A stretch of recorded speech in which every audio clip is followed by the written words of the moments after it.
name's Lady Alicia Hamilton, representing TRN, the Revelation Network, which is located on the internet, our hub, at trn.tv. And I'm here with my son, Paris Finney, who is part of the company. He is head of, he does so much. Acquisition, social media, connecting with the youth. Right. It's an acquisition of content. I'm working on pulling some shows. I'm a channel provider and a channel owner. So I have my own show known as K Onda, and it's featuring different countries, and I'll take a specific country, find the cool music from it, make an hour mix for that, as an example for what I provide, aside from like social media coverage, building followers on Instagram or Twitter. So how this supports the conference is that we will be doing the media for the conference, and in the whole idea of bridging the gap between Africa and America, we will be supporting that bridge through media and technology. How can they contact you, and what should they expect when they do? Well, they can always visit our portal, which is located on the internet at trn.tv. It stands for the Revelation Network.tv. Our number, toll free, is 888-286-2718. You can also email us at service@trn.tv, and of course visit the site and visit any of the channels, and there are links to Facebook, which is facebook.com/TRNTV, and then twitter.com/TRN portals. Very good. You want to give us a sign up? I'm glad you guys are here, and I'm glad we're working together. And it's going to be a fantastic conference with all of us putting all this fantastic effort into making this bridge between technologies and communications within Africa and North America solidified. So we thank you. There we go. Thank you. Tell us about your background and how and why you're involved with this conference. Well, I actually work with Global Green Development Group, and I'm the Assistant Director of Agriculture, and I'm working with a biofuel program where we're bringing 50,000 jobs in each state that we go to of agriculture and work to the communities. And here with I'm working with the Age Summit, and I'm helping to promote the event as the coordinator and just trying to be the conduit and bringing more people to this event. Good. And what is your background that makes you so well qualified for this? My background, I actually have a mixed bag for my background, and I'm an agronomist at heart, and came from humble beginnings, and born and raised in Eastern Washington, grew up on 2 farms, 2 ranches, and my father was also a center pivot specialist with the waterways, and agriculture has been in my background as long as I can remember, and that's the main program that I'm helping and I'm bringing to the summit as well, that I'm promoting. Now, you mentioned every state, the 50,000 jobs as you move into every state. Would you make that a little more clear? Yes, we're actually working with a biofuel program, and we are planting trees. It's actually working with food security as well as climate control. And in doing this, we also stabilize work for these people with a contract of up to 40 years. And so no longer do they have to worry about employment or their children or their grandchildren.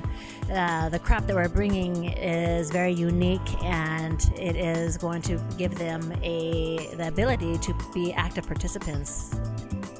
As the coordinator, why is it important for other people, or as you describe it, what the opportunities are for them in Africa? Why is it really important for people to come and take advantage of that? Well, Africa is wide open right now. There's so many areas where you can really get into. There's so much need. There is endless possibilities for work, and at this point in time, there is actually a lot of government money out there and a lot of programs that need to be brought to Africa.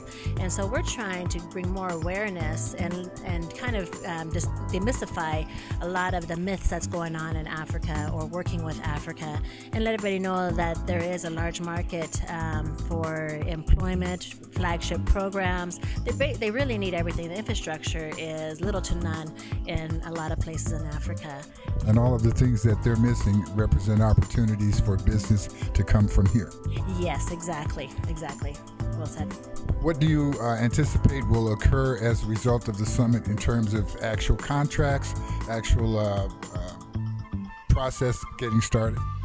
Well, this will be our third year, and we have actually witnessed and been able to put together a lot of different programs and bring awareness, but also be the conduit for that commerce to take place, helping with trade and export, navigating through the different governments, being successful in Africa, and helping them to develop their programs to where it's actually setting them up for success. Very good. Thank you. We'll anticipate talking with you more in the future. Thank you very much. Tell us the importance of the summit, why you're involved with it, what is your background? Well, there's 2 or 3 questions that are kind of related all together there. The importance of the summit for me is that it allows me to use whatever energy and talent I have to try to make connections across the Atlantic Ocean to the continent of Africa, to try to make some nexus for my existence here relate to what exists there.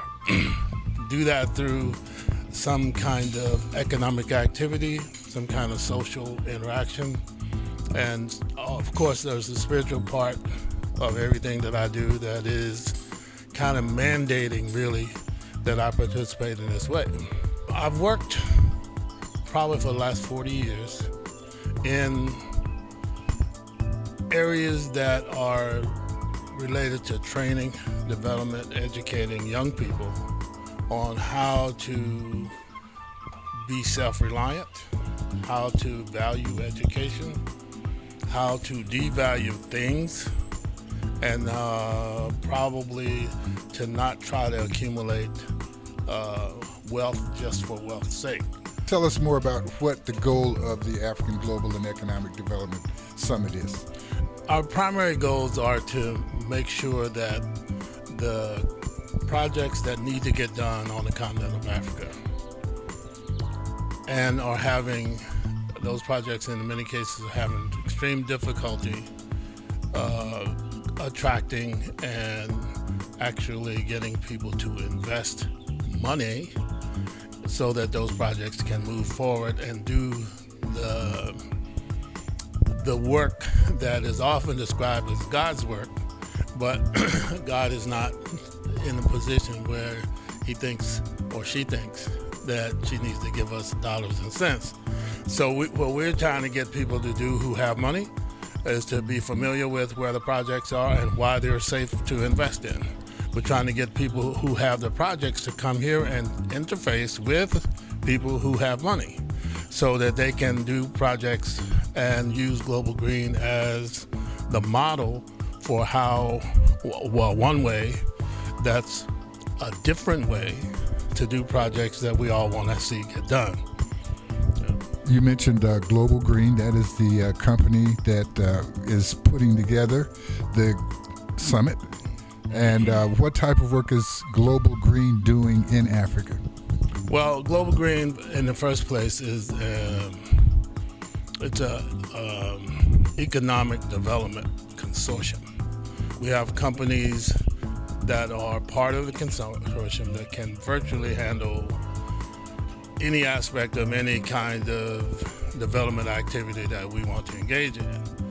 And they will only be engaged in those things that they have some kind of technical and or intellectual or training expertise in.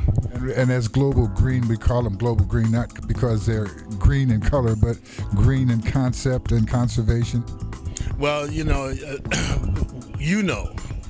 I've been working conservation programs for the last 35, 40 years, and the way that I see us salvaging the mess that we've created is through discontinuing those kind of activities that are harmful to our environment, harmful to the planet in total, but harmful to low-income minority communities in general.